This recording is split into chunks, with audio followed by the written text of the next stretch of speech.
Yeah. Okay. What's that? Crank. Crank. What's this? Case. Right side case. Right side crank. Okay. Just goes in there. What's missing? Probably rust washer. Washer. Where do all the washers we just had out? Oh, here's a whole stack of them right here. Just have one out. There's one. Right here. Okay, we don't want these to fall off. We're going to check our crank in play. It's very important that the washer stays against the flywheel and doesn't fall off. You get between the pin and the washer. Okay. So you take a little oil there, a little oil there. And if you put the titty in correctly, it lines up here. If you do it wrong, like this, no titty, see, for there? Oh, yeah. So you do it like that. That way it matches. Otherwise the rod set could hit it, which is on this side. Perfect. So it's for the socket. That's not on there anymore. All right. So you know what that means? Tell me. It means it doesn't matter how you put it on because there's nothing to hit it. Because the rod set's not going to hit it. And the socket that puts the crank pin on ain't going to hit it because it ain't there no more. We're already past that. Yeah. But Harley makes the machine the same, so it looks nice.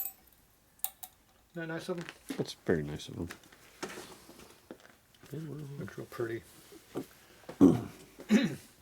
Okay, those come in different thicknesses. I don't know what that is, it's just thin. Okay. Put this in here. What am I doing wrong? Lifting. Lifting. I don't know. Just the left side. That's the right side. How can you tell? Oh, the pinion shaft. Never mind. Because that drives a sprocket. Right. That drives cams. Yeah. Okay. Got it. Now if you flip this over, all the bearings fall out, so now you got to pick the flywheel up.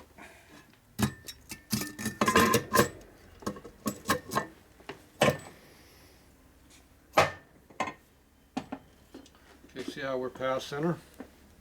Yep. So that means we got plenty of width in that. Okay. So that means we can add shimming to that one if we need to, and move it out a little bit. Okay. We got room. Okay, this one over here, remember the washer's out to be below the surface, so the rollers will rotate freely. We already have our washer on there, remember?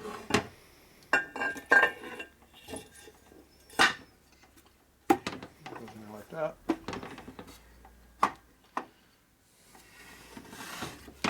Bring it that way a little bit. Goes together. Okay, put that right there. Two dowel pins and our center bolt. This is our center bolt. Doesn't line up very well.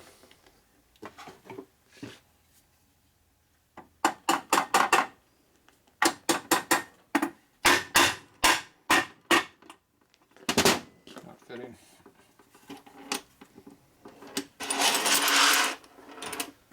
Okay, so we got a first problem.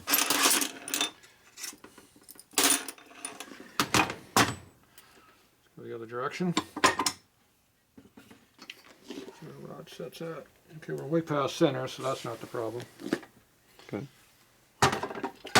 It's just nothing's going in the hole where it belongs right now. Okay, dowel pin, dowel pin.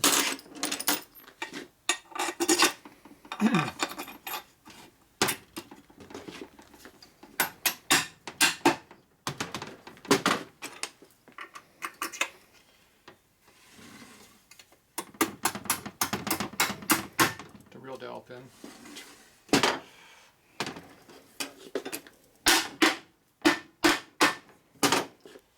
cases went together finally.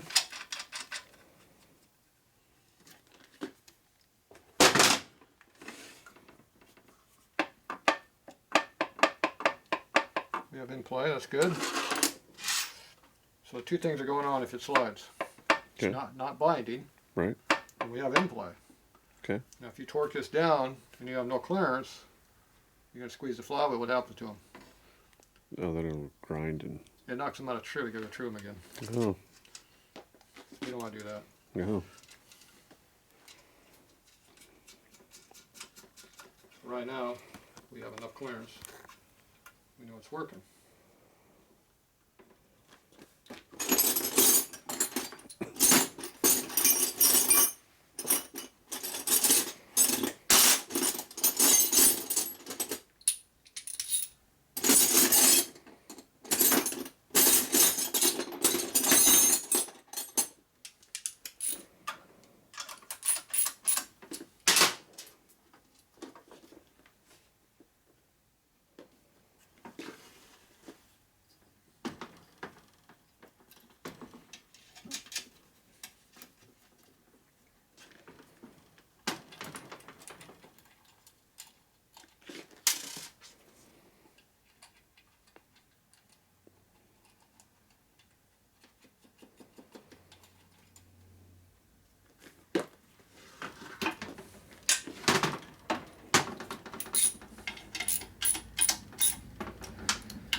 Alright, that should be enough. Okay. Way the flywheel lets it go up, good sign. No clunking when it went around. Flywheel brings up the weight, good. And we have inflow. Nice and free. Perfect. Not pushing very hard. That's a good sign. There's not a lot in there either, so that's good. So that all looks pretty good. You look at your connecting rod, see if it kind of centered there or not. See how it looks like it's way, way to the right? Yeah. Is that the rod or is that the flywheel? That one looks pretty centered, see? Okay. Connecting rods are not made equal or centered. Oh. So that one looks a little centered. So you can't go by the parting lip of the rod. Oh, okay. Obviously this one here is not very equal. See how thin it is on this side? Yeah. See how thick it is on that side? Can't always go by that. Gotta look at the whole width. Okay, now we check our inflay. Those indicators I didn't like on the other tool. Yeah. I'm not gonna like this one either.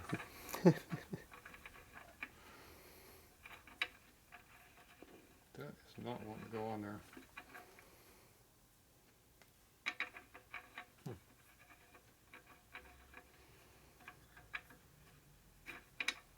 Frickin' V-twin. No, it's S&S here, not V-twin. I can't blame this on V-twin, it's S&S. This is the factory Harley tool. It's not going on the shaft. Threads don't match up. That's the problem. Won't engage it. Won't go on.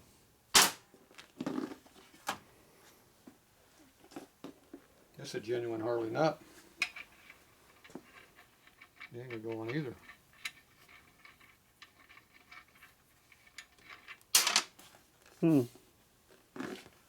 Stupid S&S.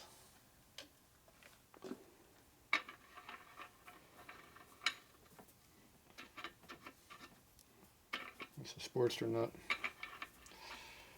See, the size works. Thread's wrong, but size goes on. Yeah.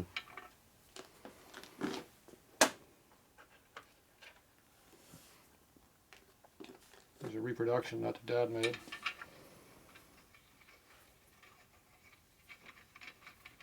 They don't fit either. See, this is a Harley nut. This is Dad's nut. Dad's nut was made with modern taps. He made these in the 70s or late 60s. They're chromoly. Back when you couldn't buy shit. Yeah. This is a genuine Harley. There's a different. It's the same diameter, same pitch, but there's a different helix angle. Helix angle is the angle that the thread is cut at. Instead of being at this, it could be like this. Oh, yeah. That's the helix angle. Okay. Harley had an oddball helix angle. Of course they do. So only Harley nuts fit Harley shafts. Only a reproduction nuts fit reproduction shafts. Except for S&S. Nothing fits their shaft. Huh. So they got some kind of other weird ass thing they're doing. So Dad's nut should go right on there right now and it's not even starting. This thing usually fits everything. worn enough it works. There's another nut here. If I had to guess, I'd say that looks pretty original. It's way smaller. It's not even close to going on. So none of these nuts want to fit on there. So what the hell did V-twin do? Well, V-twin S&S. I can't believe it's untieable attending like normal. Genuine S&S did this stuff.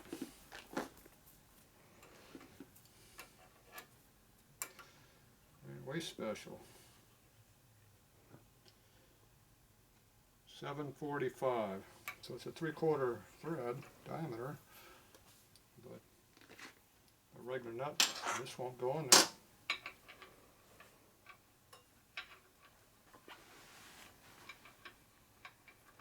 It'll be a 3/4, probably 24 thread or some stupid number like that, because Harley loves 24 inches, 24 threads per inch on every size. It's her favorite thing to do. It's not even close to working. Well, that makes it really hard to measure in play. Normally you thread this thing on there, bottom it out, slide this over, lock it down, move it out, put a feeler gauge in there. Yeah, okay. This is how they do it before they had indicators. You don't need anything fancy with this, it works good. Yeah. Except on this. Except on this. So, how we check our end play? I think it's great. Perfect. Feels good to me. Let's see if we can somehow come up with a way of measuring this that's even remotely accurate. That's the problem. And they repeated pretty good.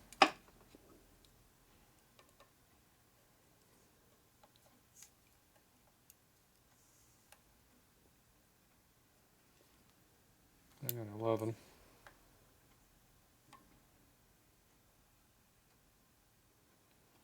$16. Moved a little bit. I'm holding with my hand now on the other side. I like that better. 23.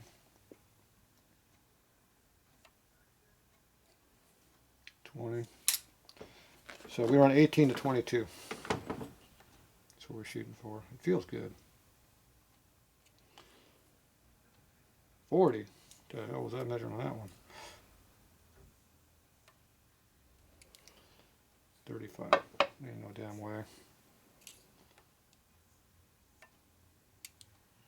20. Let's see if 0 comes back.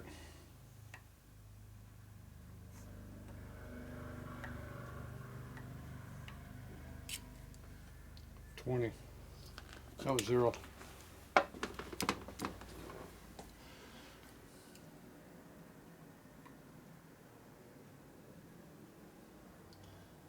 Nice and accurate.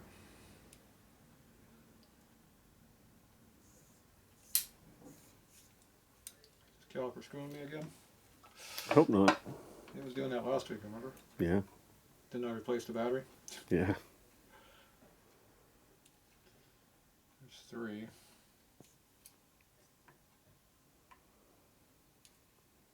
Now it's 5. 1 I can live with. 5 is no good. 3 is no good. Not a very accurate way of doing this. 4.5. Okay, it seems like that's closer number to being even. 3.5. 1.5. 7.5. 4.5. Yeah, it's not very accurate at all. You actually need a T thing in here to hold it square, which we don't have. Okay, if I try to hold it more accurate, I'm going to hold this against the side of the shaft and hopefully that's more consistent. 1.5.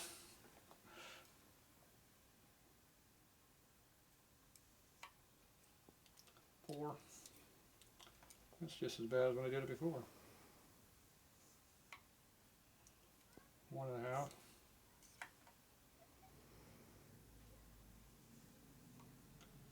Am I halfway square up and down like this? Looks like it, yeah. 1.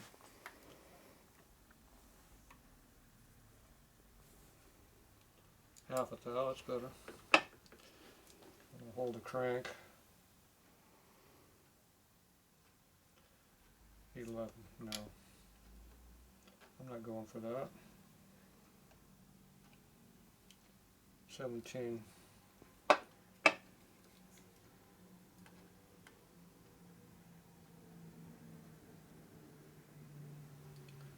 21. 12. That's quite a variance. Yeah, it is. 15. Yeah, can't get a measurement. It's got clearance, that's what I care about. I know for a fact that's at least 15. It doesn't feel like 25. To me it's adequate, so I'm going to go with it. Alright. No, you're within spec. Ish. Yeah, well, that's just... 0 is bad, anything above that's good. Yeah, there you go. Under fully load. The problem is the crank does this under full load and it spreads out and gets wider. Oh. Plus when the cases heat up and expand, do they pinch in or blow out or stay the same? I have no idea. Me either. That's why you run 18 to 22. Oh, okay. It's nice and loose. Harley probably says something like about 10, but we don't care about them. Alright, either way, I like the washers. The flywheels look like they're halfway centered on the rods by looking at them. So it looks like they're equally spaced side to side. Yep. The two thrust washers we put in there were pretty close to the same dimension. So I'm happy with those. The crank spins like it's supposed to, which is good. I'm not seeing the pinion shaft walking around and wobbling, which is always our final test. See, it looks pretty straight. Yeah. I'm good with that. Same on this side over here. I'm not happy about that nut. That is going to be a problem we have to deal with. What we can do about that, but... Did that come with a nut? Something to go in their S&S catalog and see if there's a special nut. We'll see. Alright, we'll be back.